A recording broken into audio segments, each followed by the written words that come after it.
అన్న నా revision notes లో వాడు పిచ్చి పిచ్చి గీతలు గీసిండు. అయితే నా కోపం వచ్చి వన్ బుక్ మొత్తం చింపేసిన. అయితే టీచర్ తోని మస్తు కొట్టించినాడు. నేను టీచర్ కి చెప్తూనే ఉన్నా, టీచర్ వినలే, కావాల్సుకొని ఇంకా గట్టి కొట్టిందన్న. అరే చింటూ వద్దు, చెప్తున్నా, వాడు మన ప్రిన్సిపల్ సార్ అబ్బాయి. ఎవడైతే నాకేంది, నా తమ్ముని దగ్గరికి వచ్చినాడు, నా చేట్లు అయిపోతాడని అందరికి తెలవాలి. ఇంకోసారి వాని దగ్గరికి రావడానికి ఉచ్చా పోసుకునేలాగా కొడతా చూడరా అని.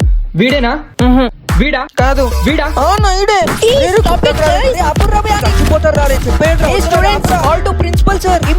అందరికి చెప్తున్నా మేడం, మీకు కూడా ఇంకోసారి వీని మీద ఏ నా కొడుకు చేయి గాని వేసేదే అనుకో, వాళ్ళకి అన్నం తినడానికి చేయలేకుండా చేస్తా. రేయ్ నువ్వు పోయి బిందాస్ గా చదువుకోపో. నీకు ఈ అన్నున్నంత వరకు ఈడ ఎవ్వరికి భయపడాల్సిన అవసరం లేదు. ఏమంటున్నా?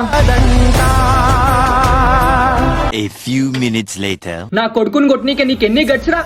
ఇప్పుడే నీకు తీసిచ్చేసి స్కూల్ నుంచి వెళ్ళగొట్టే ఇంకా నించునేంద్రా, పోరా నా ముంగల్ నుంచి. చూస్తా ఎవడిస్తాడో నీకు అడ్మిషన్. సారీ అన్న, ఇదంతా నా వల్లనే అయింది. ఎందుకు అనుకుంటావురా? ఏం లే. రే నువ్వేమన్నా యానిమల్ మూవీ హీరో అనుకున్నావురా? ఎవరిని పడితే అని కొట్ట నీకే. పో ఇప్పుడు హైదరాబాద్ లో ఉన్న అన్ని స్కూల్స్ దగ్గరికి పోయి అడుక్కోరా. అదే అడ్మిషన్ అంటున్నా. అయినా టీసీ బిహేవియర్ లా సైకో అని రాసిందంటారా? అది చూసి ఈ సైకో గాని ఎవరు తీసుకుంటారు? సార్ రాసిందే చెప్తున్నా కదరా. నడవనా, నేను కావాలనే వాళ్ళు రెచ్చగొడుతురు.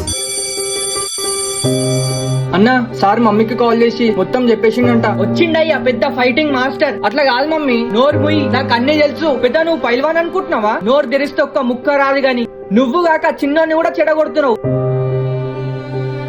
ఇక ఏం చేస్తావు ఇప్పుడు? బైక్ షోరూమ్ లలో పోయి కాల్రా టైలర్ అడుగుపో, నీకు అదైతేనే సెట్ అవుతుంది. నువ్వన్నా మంచి చదువుకో, మీ అన్నలాగా మాత్రం కాకు, తిక్క పనులు చేసుకుంటా. అన్నాయిగా నువ్వు మొత్తానికి స్కూల్ కే రావా? వస్తున్నారా? ఏ స్కూల్ ఇచ్చిరా అడ్మిషన్? మన స్కూల్ అనే ఇచ్చిర్రు, అది కూడా మన ప్రిన్సిపల్ సార్ చేతితో తీసుకున్న అడ్మిషన్. అసలు ఎట్లా అన్నా? నాకు స్కూల్లో టీసీ ఇచ్చిరని డాడీకి తెలియక ముందుకే నేను రేపటి వరకు ఎట్లా అయినా రీ అడ్మిషన్ తీసుకోవాలి మళ్ళా స్కూల్లోనే. చలో స్టార్ట్ చేద్దాం. హలో, నేను మాట్లాడేది శరత్ వాళ్ళ ఫాదర్ తోనేనా? మీ అబ్బాయి అసలు ఏం నేర్చుకుంటున్నాడో మీకు తెలుసా? నేను ఎందుకు చెప్పడం? మీ అబ్బాయికి అడగండి A+B² ఫార్ములా. చెప్పలేడా? అదే సిగరెట్ ఎట్లా తాగాలో అడగండి, డీటెయిలింగ్ గా ఎక్స్ప్లెయిన్ చేస్తాడు. చెప్పిండా? ఇట్లనే ఉంటది. మళ్ళీ ఆ స్కూల్ కి పంపిస్తే టీచర్లు సార్లు చదువు తప్ప అన్ని గలీజ్ పనులు చెప్తుర్రు. మీ ఇష్టమేగా. హలో, రాకేష్ వాళ్ళ మమ్మీ, మీ కొడుకు బ్రతకాలంటే మీరు పంపించే స్కూల్ కి పంపించకండి. ఎందుకంటే మేము ఆ స్కూల్లో బాంబు పెట్టినాం. ఎవరు ఎందుకు అని ప్రశ్నలు మాత్రం వేయద్దు. మీ మంచి గురించి చెప్తున్నాను నేను. ప్రియ వాళ్ళ ఫాదరా, మీ అమ్మాయి రోజు స్కూల్ కి పోతుందని అనుకుంటురా? అది పెద్ద అబద్ధం. బంక్ కొట్టి ఆటోలో ఎవరెవరితోనో పోతుంది. అసలు మీకు స్కూల్ నుంచి కాల్స్ వస్తున్నాయండి? ఎందుకు వస్తాయి? ఆలే కదా మీ అమ్మాయిని చెడగొట్టేది. సరే మళ్ళా ఏమే రోజు కూరల ప్రేమ ఎక్కువైనట్టుంది, టేస్టీగా ఉంది. అయితే మింగండి మంచిగా. హలో, ఏం నేర్పిస్తురా మా పిల్లగానికి? 5వ తరగతికి వచ్చిండు, వాళ్ళు కూడా వస్తలేవు వానికి. లేదమ్మా, మీ అబ్బాయి చాలా టాపర్. తీసి ఇచ్చేసేయండి, మేము స్కూల్ నుంచి తీసేయాలనుకుంటున్నాం. అట్లా కాదమ్మా, నేను చెప్పేది పెట్రా పడుకో పెట్టు. హలో చెప్పండి. స్కూల్లో ఎవరు బాంబు పెట్టిర్రు? లేదమ్మా, మీకు ఎవరు రాంగ్ ఇన్ఫర్మేషన్ ఇచ్చినట్టు. అలాంటిది ఏం జరగాలి మన స్కూల్లో. నాకు అన్ని తెలుసు. మీకు ఎట్లా మనసు వస్తుంది ఆ పిల్లలను చంపడానికి? రేపటి నుంచి మా పిల్లగాడు మీ స్కూల్ కి రాడు. హలో, అరే నువ్వు ఇప్పుడు ఉన్న జాగాలో బట్టలు ఇప్పించి కొడతా. హౌలే బిటా, నా పిల్లకి ఏమైనా కావాలి, నీ బొక్కలని ఎరుగుతాయి. అసలు ఏమైతుందిరా, నాకేం అర్థమైతలే. ఏమైందండి ఇట్లా చేస్తుర్రు? చీమగారు చిన్నైంది. హలో, ఇప్పుడే అందిన తాజా వార్త. స్కూల్ నుంచి టీసీ తీసుకొని వెళ్ళిపోతున్న విద్యార్థులు. అసలు ఆ స్కూల్లో ఏం జరిగింది అనుకుంటున్నారు? అసలు చాలా మంది విద్యార్థులు ఎందుకని టీసీ తీసుకుంటారు? ఇట్లా న్యూస్ ఛానల్స్ లా హెడ్ లైన్స్ వస్తే మస్తు ఉంటలే. అరే నిన్ను మాత్రం పోలీసులకు కొట్టేయకపోతే నా పేరు పృథ్వే కాదురా, చింటూ బాయ్. ఇక్కడ చూసుకుందాం.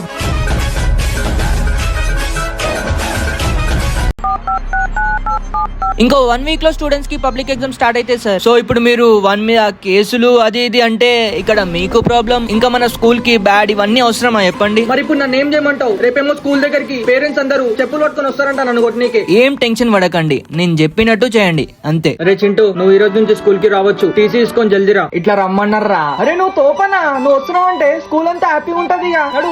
A few moments later. So students, this is very important answer. You all should copy on your notes. Hey Chintu, sir is calling you to his office room anta. Go fastly. Okay, good morning sir. Good morning. Good morning. వీడేనమ్మా మీ అందరికి fake call చేసింది. అమ్మో నీకేం రోగం రా? అట్లా చేస్తే నీకేం వస్తుందిరా?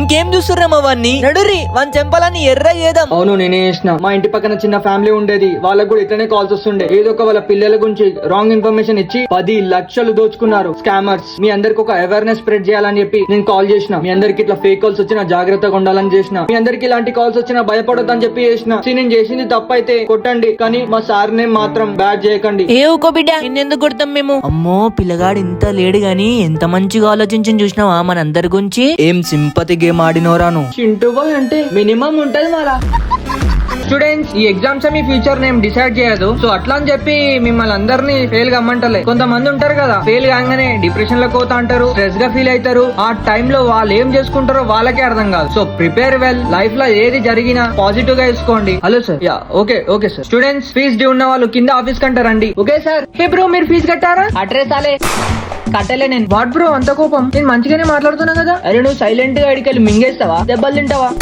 నమస్తే సార్. ఏందిరా నీ అవతారం? ఆ నెత్తి కట్ అయ్యింది. అది కొంచెం హెడ్ ఎక్ ఉందని చెప్పి కట్టుకున్నా సార్. సరే మీ డాడీకి ఫోన్ చేయి, ఫీజు కట్టమను. Okay sir. హలో డాడీ, 2 నిమిషాల దాకా సైలెంట్ గా ఉండు, నేను చెప్పేదాకా. స్కూల్ ఫీజు అడుగుతురు డాడీ. నువ్వేం కట్టకు డాడీ, పైసలు దండుగా. ఎందుకంటే నేను ఎన్నిసార్లు రాసినా ఫెయిల్ అయితా. నువ్వు కట్టి వేస్ట్. ముందే చెప్తున్నా చూసుకో. అరే సిగ్గు లేకుండా ఎట్లా చెప్తున్నారా? ఒకసారి మీ సార్ కిరా, నీ ముడ్డి బొక్కి రగొట్టిపోతే కూడా. సార్ మా డాడీ ఎగ్జామ్స్ అయిపోయినాక కడతాడంట సార్. నేను చచ్చిపోయినాక కట్టమంటారా ఇక? ఆగండి సార్, మళ్ళా కాల్ చేసి చెప్తా. నెక్స్ట్ అమ్మా, డాడీకి కాల్ చేయమ్మా. కాల్ చేసి ఫీజు కట్టమని తల్లి. సరే క్లాస్ లో అక్కడ కూర్చోపో. Okay sir. అన్న మనం ఫీజు కడితేనే హాల్ టికెట్ ఇస్తారంట. సార్ డాడీ కాల్ లేపుతలేడు సార్. లేపాడు. నా ఫోన్ లో నుంచి చేసినావు కదా. నేను ఫీజు అడుగుతానేమో అని లేపుతలేడు. అయినా పైసలు లేనప్పుడు గవర్నమెంట్ స్కూల్లో జాయిన్ చేసేది ఉండే మిమ్మల్ని. అయినా మిమ్మల్ని అంటే ఏం లాభం? బుద్ధి లేని మీ పేరెంట్స్ కనాలి.